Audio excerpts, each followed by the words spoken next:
Hello friends, good morning. आज का हमारा टॉपिक है अधिगम के नियम, मुख्य व गौण थॉर्नडाइक के अनुसार। अभी तक हम अधिगम पढ़ रहे थे। अब अधिगम में बहुत कुछ है पढ़ने के लिए। अब मेन चीज़ है थॉर्नडाइक के नियम। थॉर्नडाइक के नियम जो बहुत इम्पोर्टेंट हैं, हर पेपर में पूछे गए हैं। 1-2 नंबर के ज़रूर आते हैं हर पेपर में।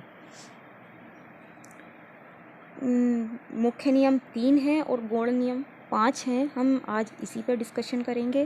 तो पहले हम मुख्य नियम की बात करते हैं। थॉर्नडाइक के अनुसार मुख्य नियम हमारे 3 हैं और फर्स्ट है तत्परता का नियम। तत्परता का नियम कुछ भी करने से पहले, कुछ भी सीखने से पहले, कुछ भी काम करने से पहले जो हम रेडी होते हैं या हम किसी काम को करने के लिए हम एक्साइट होते हैं कि जी हमें ये करना है, हमें ये करना है, हमें ये करना है, तो वो है हमारा तत्परता का नियम। तत्परता का नियम, अगर हम किसी काम को करने के लिए रेडी ही ना हो, तत्पर ही ना हो, तो वो काम हो ही नहीं सकता। हम वो काम कर ही नहीं सकते जिसके लिए हम रेडी ही नहीं हैं। अगर हमें रेडी होने मतलब तत्पर, आप कह सकते हो कि अगर आप में इच्छा है कि हाँ मुझे ये करना है, मुझे ये करना है, मुझे ये सीखना है, तो आप उस चीज़ को सीख पाएंगे।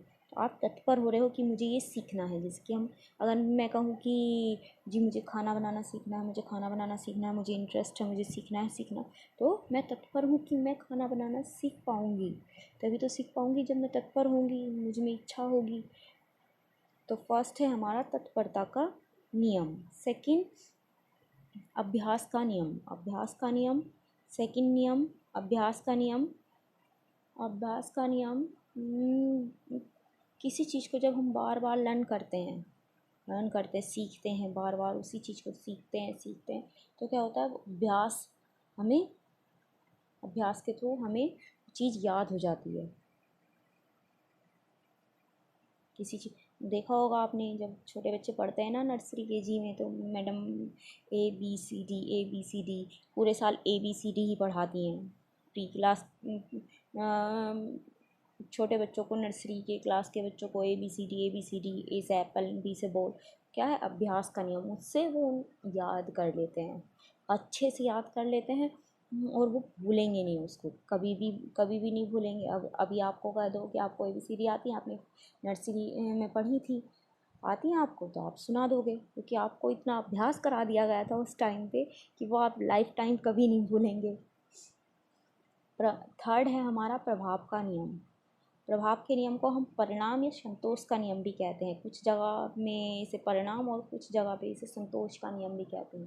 प्रभाव का नियम हमारा है, कोई चीज़, कोई काम जो हम करते हैं, उसका कैसा रिज़ल्ट आता है, वो हम पे इफ़ेक्ट डालता है। अगर उसका रिज़ल्ट पॉजिटिव आएगा तो हम मोटिव होंगे, और अगर उसका रिज़ल्ट निगेटिव होगा तो हम डिमोटिवेट होंगे। अगर किसी बच्चे को कहा जाए कि तेरे बस की बात ये नहीं है, तू ये नहीं कर सकता, तेरे बस की बात नहीं है, तू मत कर, तो वो क्या कर पाएगा? नहीं करेगा। तो उससे कहा जाए कि हाँ तुम कर सकते हो, ये काम तो कर सकते हो, ये तो इजी है, तुम ही कर सकते हो और कोई नहीं कर सकता, तो बच्चा वो काम कर जाएगा। एक सबसे बड़ा एग्ज़ाम्पल मैं आपको थॉमस एल्वा एडिसन का देती हूँ। वो इतने मंद बुद्धि थे कि जब उनको उनके घर छोड़ा गया, तो उनकी टीचर ने एक चिट्ठी में उनकी मम्मी को लिख के बोल दिया गया कि मैम आपका बच्चा इतना बुद्धू या इतना वीक है कि हम इसको नहीं पढ़ा सकते। थॉमस एल्वा एडिसन ने अपनी मम्मा से पूछा कि मम्मा ये चिट्ठी में क्या लिखा है, मैम ने क्या कहा? तो उसकी मम्मा ने कहा कि बेटा मैम ने ये कहा है कि आपका बच्चा इतना इंटेलिजेंट है, इतना इंटेलिजेंट है कि हम उसे नहीं पढ़ा सकते।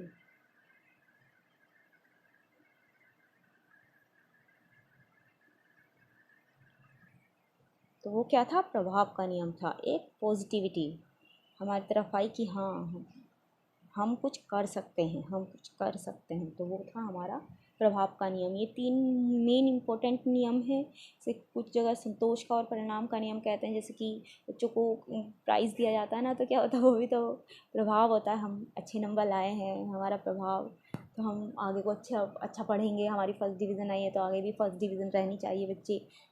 और अगर कोई बच्चा थोड़ा वीक हो, और उसको कह दे तू तो वीक ही है, तो वो अरे मैं तो वीक ही रहूँगा, मुझे पढ़ना वढ़ना नहीं है, मैं तो पास ही हो जाऊँ, यही बहुत काफ़ी है, वो यही कहेगा ना। तो ये प्रभाव, फर्स्ट है तत्परता, रेडीनेस का नियम, प्रभाव एक्सरसाइज का नियम, वो अभ्यास, अभ्यास का नियम एक्सरसाइज, और प्रभाव इफेक्ट, इफेक्ट का नियम। तो ये मेन तीन नियम हैं जो थॉर्नडाइक ने दिए हैं, और 5 हमारे गॉड नियम भी दिए हैं जो भी इतने इम्पोर्टेंट हैं। इसमें से भी क्वेश्चंस पूछे जाते हैं, इसमें से ज़्यादा पूछे जाते हैं मुख्य नियम में से। अब आते हैं हम गूढ़ नियम पे। तो गूढ़ नियम हमारे 5 है। सबसे पहला है हमारा बहुप्रतिक्रिया का नियम।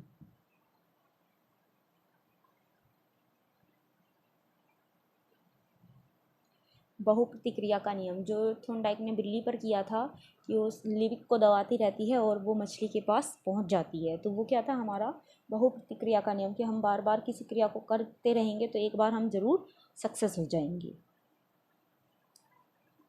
ठीक है, तो वो था हमारा बहुप्रतिक्रिया का नियम, कि अगर हम किसी क्रिया को बार बार करते रहेंगे तो हम एक बार फेल होंगे, दोबारा फेल होंगे, और तिबारा हम ज़रूर पास हो जाएंगे। बिल्ली कूदती रही और उसने लीवक पे पैर रखा, लीवक पे जैसे ही पैर रखा गेट खुला और उसने मछली पाई। तो वो क्या था हमारा बहुप्रतिक्रिया का नियम। अब सेकंड नियम है हमारा आंशिक क्रिया, आंशिक क्रिया का नियम। आंशिक क्रिया का नियम ये जस्ट इसके अपोजिट है। आप इसमें बहुत सारी क्रिया कर रहे हो और इसमें कर रहे हो सिर्फ एक या दो क्रिया। आंशिक छोटी छोटी क्रियाएं अंश से पूर्ण की ओर छोटे छोटे पार्ट्स में डिवाइड करके क्रिया कर रहे हो। तो क्या है वो हमारा अंश से पूर्ण की ओर। मान लीजिए आपका एग्ज़ाम है 1.5 महीने पहले, आप तैयारी कर रहे हो, तो आप क्या पढ़ोगे, पहले सिलेबस को देखोगे, फिर उसके मेन टॉपिक्स देखोगे, और फिर उसका एक चार्ट बनाओगे कि जी ये मेन टॉपिक है, ये मेन टॉपिक है, ये मेन टॉपिक है। इसको सिर्फ रैंडमली पढ़ लेते हैं, इसको रैंडमली पढ़ लेते हैं, इसको पास हो जाएंगे, ये मेन टॉपिक है तो हम इन पे ज़्यादा फोकस देते हैं, और 1.5 साल में हम 1.5 महीने में हम इस कोर्स को कवर कर पाएंगे। तो हम छोटे छोटे चीज़ से हम आगे बढ़े, छोटे छोटे हमने उद्देश्य लिए और हम उससे आगे बढ़े। तो क्या था वो हमारा आंशिक क्रिया का नियम। थर्ड है हमारा मनोवृत्ति या अभिवृत्ति का नियम। और थर्ड है हमारा मनोवृत्ति या अभिवृत्ति का नियम। मनोवृत्ति या अभिवृत्ति एप्टीट्यूड, मतलब आप कुछ सीखना चाहते हैं या नहीं। एप्टीट्यूड, आप क्या सीखना चाहते हैं, नहीं सीखना चाहते। अगर आप सीखना चाहते हैं तो कोई आपको ऐसा नहीं है कि जो रोक सके सीखने से, और आप चाहते ही नहीं है सीखना तो कोई आपको सिखा ही नहीं सकता। आप सोचे कि हाँ मनोविज्ञान बहुत हार्ड सब्जेक्ट है, बहुत हार्ड सब्जेक्ट है, आपको समझ में नहीं आएगा। आप क्लास में कितनी क्लास अटेंड कर लीजिए, आपको समझ में नहीं आएगा तो नहीं आएगा। और आप सोचे कि हाँ मनोविज्ञान इजी सब्जेक्ट्स है, अच्छा सब्जेक्ट्स है, इंटरेस्टिंग सब्जेक्ट्स है, समझ में आएगा, अच्छे से आएगा, तो आपको ज़रूर समझ में आएगा। पॉजिटिव वे, हमारा दिमाग जिस वे में चलेगा उसी वे में हम सीखेंगे। अगर पॉजिटिव वे में चलेगा तो पॉजिटिव सीखेंगे, और निगेटिव चलेगा तो हम निगेटिव सीखेंगे। सी अभिवृत्ति, जब हम किसी चीज़ के लिए पॉजिटिव होंगे तो वो पॉजिटिव वे में काम होगा, निगेटिव होंगे तो निगेटिव। फोर्थ है हमारा आत्मीकरण का नियम। आत्मीकरण का नियम, अगर मैं इसके बारे में आपको समझाऊं तो आपने देखा होगा कि जब बीटीसी या बीएड वाले जो भी हैं ट्रेनिंग लगती है स्कूल में पढ़ाने के लिए, तो आप एक फ़ाइल बनाते हैं कि आपने बच्चों को क्या पढ़ाया, और उसमें एक लिखते हैं पाठ प्रस्तावना। तो जो ये पाठ प्रस्तावना है वही एक आपका आत्मीकरण का नियम है, कि आपकी पाठ प्रस्तावना ये है कि बच्चे ये चीज़ सीखे हुए हैं, मुझे अब इसके साथ रिलेट करके, इस सब टॉपिक के साथ आत्मीकरण करके आगे बच्चों को पढ़ाना है।